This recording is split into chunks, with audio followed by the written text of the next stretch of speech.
Welcome everyone to our second Librestream live stream. My name is Marieke Wijtkamp and I'll be your host for today's session. Joining me is our special guest, Christopher Rand. Chris is a research analyst with Worldwide Business Research. Chris, welcome. Tell us what you do at WBR. Hi, Marieke. Thanks for having me. So I head up the research team for WBR Insights, which is the research arm of the Field Service Event Series. We've got really strong connections to the field service community in all parts of the world, and we regularly conduct surveys and produce reports about leading trends in the industry. Excellent. Well, I'm sure that keeps you busy and out of trouble. It does. It does, good. What we're going to explore today is a very timely research project that Chris and his team just undertook with the service sector. And in particular, was looking at workforce transformation technologies like augmented reality and artificial intelligence. Chris, can you expand on the process that WBR undertook for this survey? Yeah, absolutely. So for our study with Librestream, we used an interview-based approach where we spoke to field service leaders in a wide range of industries. That includes aerospace, energy, automotive, medical and scientific devices, and several others.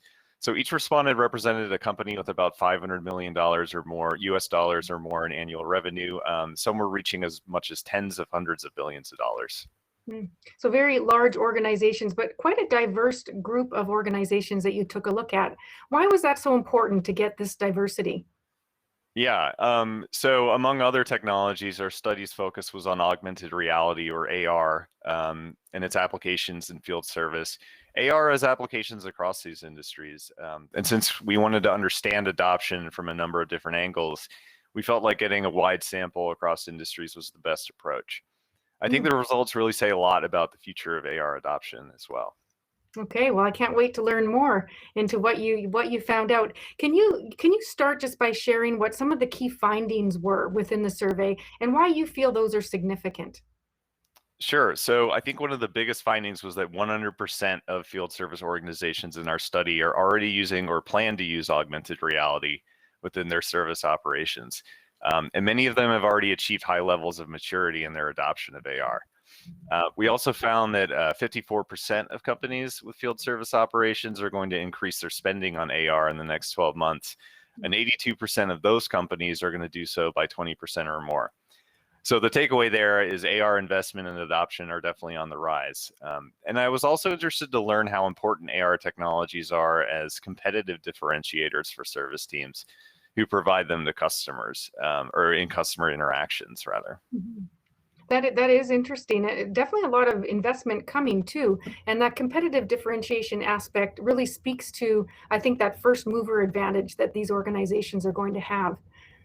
Just for everyone who's joining us a little bit late, my name is Marieke Wijtkamp. I'm your host for today's live cast, and I'm joined with Christopher Rand, who has just published a report on workforce transformative technologies like augmented reality. So Chris, I know this report digs into a lot more details. Can you share some of the highlights on the actual technologies that you uncovered? Yeah, absolutely. So one of the big findings was field service organizations, they're pushing it, or pursuing rather, advanced remote assistance capabilities and analytics. So augmented reality, which we were just talking about, also known as AR, it's opened the door for a surge of new capabilities, which can be deployed in field service organizations. And a lot of those capabilities are designed specifically to enhance customer experiences, in some cases by providing customers with new ways to access service remotely. Nearly half of the respondents in our survey rated 5 different remote expert assistance capabilities as highly important to their workforces. And augmented reality is a really good fit for those. Analytics, device agnostics, and diagnostics, those were just a few of those capabilities. Our respondents also cited several business benefits as being driven by AR. So some of those were using the technology as a selling point in contract negotiations, which I highlighted earlier. That suggests service organizations see AR as a competitive differentiator, but also direct benefits like improving technician productivity and improved service ROI, or cost savings. Those were some of the other benefits. And then, some other business benefits like reducing the need to travel for delivery of service, which 56% of organizations cited, obviously a big deal right now. Improving support of contractor and new technician onboarding. So there's a training component there. as well, and reducing overhead costs. So, cost benefits, again, a big part of AR adoption. We definitely see that too. I think the really interesting outcomes that you shared there. We also see one that has gained ground recently, which is into the worker safety side. It seems like that is an area that has really gained ground as well. Yep. Excellent. So you also in this report looked beyond benefits and into challenges that companies face in scaling this kind of solution. Can you share some of those learnings with us as well? Yeah, absolutely. I think another big key takeaway is that, although there is universal adoption of AR among the respondents in our study, only 10% of them claim to have fully integrated AR with every application they've found. So they're finding applications that are just not necessarily realizing them yet. Most of them, 56% of them, they claim it's a common feature across their organization, and acknowledge that its applications are increasing in number. So those applications are growing. They just need to sort of step up and scale. So in that respect, the most common challenges companies face are scaling the technology even after successes, and that's among 50% of the companies, and also collecting and implementing technician feedback on the performance of those solutions, which another majority, 53%, cited. Both of those are essential to really realizing the full potential of augmented reality. Definitely still room in that case for competitive differentiation with the adoption for everyone listening in, for the adoption and broad application of AR. Ultimately, 61% of respondents consider AR either an important piece of their overall strategy and a priority for development, or a critical piece of transformation strategy and a top priority. So definitely part of their overarching business goals, and just kind of goes to show you that scaling in that regard is just even more so an important factor over the next year. And to reiterate, companies, they plan to increase their spending on AR significantly. Most are planning to increase spending by at least 30%, where 13% plan to increase spending by 50% or more. So definitely an attempt there to scale, like we were talking about. Yeah, that's really interesting. And that level of investment is definitely significant. We do have a question which is interesting to come up at this point and likely came from some of what you were talking about, which is more around starting the process of digitization. So how can I or my company start the process of digitization? And certainly one really important suggestion that we have with our customers is start with just a couple of use cases. There are so many applications for how this kind of technology can be used, and as you've heard, Chris, what you shared, how it can drive value. But start with just a couple of use cases, prove those out, share those successes, and that will really help with that initial digitization process. And I know, Chris, you have lots of experience in this too. What would you add to that? Yeah, Marieke, thank you. I talk to a lot of field service practitioners. We do a lot of events in field service where we hear some of their insights. And one of the biggest things I hear about digitization is that the cultural changes are really difficult. And I think one of the things that you highlighted was, getting those early successes. And I think that's an important part of that. Any kind of digital transformation that you want to take place is going to require some changes on the part of your personnel. If you can show them that these changes are successful, that they can yield better results, it's easier to evangelize those changes. And I think that's a really important part that sometimes companies overlook. It's not just about buying the technology, it's about getting everyone on board, including your stakeholders and your technicians. So that would be my takeaway for that. Yeah, I think that's a really important thread too. I used to talk about how you needed to say something 7 to 12 times to have it stick. Well, that's ratcheted up. I think the most recent data I saw was 16 to 22. So certainly celebrating and communicating those successes is really important. Yeah, I think personal experience, 16 to 22 is more realistic. Yeah. For me, it certainly is. So, yeah. Yes, I agree. So that's a great question. Thank you to the audience for asking us that question. Wanted to get back to this level of investment that you talked about, Chris. Do you think that some of this has been a result of COVID-19 being a catalyst? Yeah, absolutely. Augmented reality was an attractive technology even before COVID-19 began. It reduces the requirements for service visits, which is great. a huge advantage, since technicians can often work with customers remotely.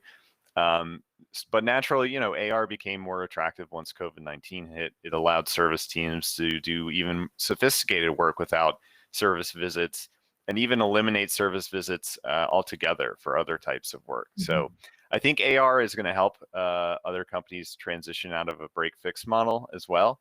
I think instilling more confidence in customers is a big deal as a result of COVID-19. And just any kind of cost reduction, cost optimization that organizations can accomplish through AR, which, as we highlighted before, they're seeing those benefits now, I think is another advantage, and something that's really been driven by COVID-19, just because of all the disruptions and uncertainty around that. So I think all of those factors contribute. Mm-hmm. Well, I think that's a really good point. And certainly you're right. These use cases and these value items were here before, and it's just an acceleration, I think, that perhaps is what we've seen for this to be continuing. Just before we dig into the next question we were going to talk about, I see that our audience has asked around use cases, which is great timing. We were just talking about that. So what are some examples of use cases that we've seen our customers use the technology for? So just speaking from a Librestream perspective, lots of different ones. Certainly this idea of performing remote inspections, virtual audits, remotely witnessing tests, doing equipment, factory acceptance tests remotely. All of these really visual aspects to roles that used to be ones where people would hop on an airplane or hop in their car and drive to the location, instead doing that virtually. So those are some of the use cases we've really seen drive up in demand recently. Chris, what about yourself? What would you add to that? Yeah, absolutely. And again, we speak to a lot of practitioners about their use of AR. One of the things we've heard again and again is that it's great for training purposes. I think that's one of the things we talked about earlier. And in sort of an overlapping way, it's a great way to get the kind of expertise you need on site, even if you don't have that experienced technician on site at the time. So just to clarify what that means, you might have a new technician out in the field who doesn't have the experience that is needed for that particular job. Well, that person can interface with an expert remotely, and that person can guide them through an augmented reality experience. So that's one of the things we see that contributes to both, delivering the expertise you need every time, and also training new technicians. So I think those are really good use cases to highlight. And another benefit we see a lot is actual, centralized teams helping customers directly through augmented reality. So in some cases, customers, they have access to digital augmented reality solutions, and they can actually connect with service teams remotely through those solutions and self-service, basically, that way. So that's another use case I would bring up. Yeah, I think that's a really good one. We've certainly seen a lot of that. And then there are, of course, capabilities that you need to be able to deliver, like privacy. When you're working directly with customers, you definitely need to be able to answer their questions on privacy and security and all of those really important capabilities. Those are great. Thank you, Chris, for sharing. Sure. Just getting back into the report in terms of barriers, we were talking a little bit about the acceleration that we've seen, and I know certainly lots of reports out there. There was one by Gartner you've probably seen, where they surveyed CFOs and found that 75% or so felt like remote work was going to continue to be the way of the future for the majority of their teams. So I think these technologies are just going to continue to gain ground, as you've mentioned, but there are barriers, as you also have described in the report. What do you feel are necessary for companies to do to overcome those barriers? Yeah, absolutely. So I have a couple recommendations I can make based on the findings of the report. You're going to get the best insights from the report itself and just more in-depth material. But three of the things I would want to highlight are, first of all, plan to standardize AR as the service capability. Again, adoption and internal teams adapting to change, those are big challenges. If you are making it a standard long-term, that's going to help them adjust. And as we've seen again and again, AR is becoming an integral part of company strategy. So taking that approach, I think, is a good way to think about it. Second of all, use AR as a selling point for customers. Again, AR there's a competitive advantage there, and you can actually advertise that and highlight that. And that's one of the things that we recommend because it's true, and you should leverage that just to improve your market appeal as well. And third, if you're not planning on growing your investment in AR, I think you should consider it as your competitors are doing that. And even if you're just starting for the first time, there's a lot you can do very quickly to drive real and lasting benefits from using AR. So. Yeah, those are really good points. And you're right. Reading the report is going to shed more light. I'm actually really impressed, Chris. You have those stats at your fingertips. So lots of numbers that we've thrown out to our audience. So definitely encourage you to read that full report. Yeah, absolutely. I agree. Yeah. So just before we conclude, wanted to ask you always have to ask about the future. So Chris, what do you believe the future looks like for AR in the service industry? Yeah, again, just to emphasize that, this technology is here to stay. No matter the industry you provide service, there are going to be applications for AR, big or small. The only real question is how broadly you want to apply AR, how much you are going to scale it across your service operations. What we saw from the study was that most companies see more applications than they're currently utilizing. So it suggests the sky may be the limit in terms of how broadly it can apply. So I think that's an important takeaway. Yeah, the sky's the limit. I love that, Chris. Yeah. Well, thank you so much for joining our live stream today.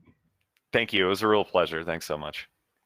Excellent. And thank you to all of our listeners and to the folks who sent in their questions. Thank you for joining us live, or maybe you're watching this episode later. As we mentioned, you can access the full report. It's in the post above. And I encourage you sign up for notifications so you don't miss a future episode. And if you liked what you saw and heard, please like or share. We really appreciate your support and your input on future topics that you'd like us to cover. So until then, we'll see you next time on the Librestream live stream. Bye for now. Bye-bye.